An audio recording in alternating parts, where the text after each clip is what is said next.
Right, in order to subtract these two rational expressions, we first need to establish a common denominator. And we do that by factoring the denominators. So this first fraction, we're going to factor p squared plus 3p minus 40. That factors into p plus 8 and p minus 5.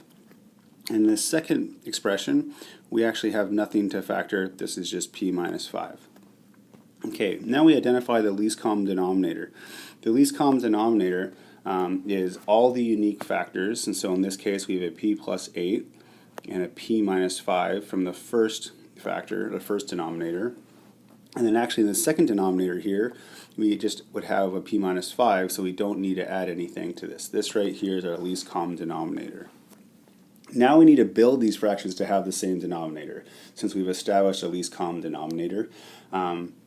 And what this is going to take is we need to add the factor of p plus 8 to this second fraction.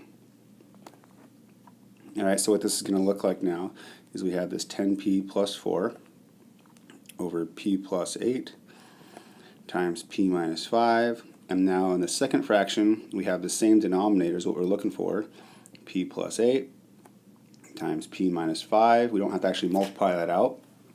On top now, we have a p plus 8. We actually distribute this 1 to both parts of that p plus 8, but 1 doesn't do anything. Alright, next thing to do is, since we have a common denominator, we have to just subtract the numerators. So we have 10p plus 4, and we're going to subtract p plus 8. Importantly though, is that we need to make sure we subtract that whole numerator. And so we're going to write it like that in parentheses. So we're subtracting the p and the plus 8. On the bottom, we have p plus 8, p minus 5. And again, what this is in the numerator, we're just subtracting the numerators and we're putting it over the shared common denominator.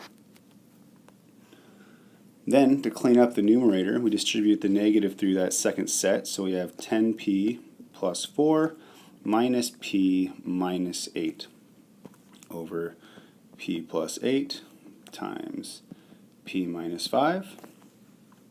And all we need to do now is clean up the numerator by combining like terms to get 9p minus 4 over p plus 8 times p minus 5. At this point we would factor the numerator if we could to see if there's any common factors to cancel. But it doesn't look like that we can factor anything or cancel anything, so that would be our final answer.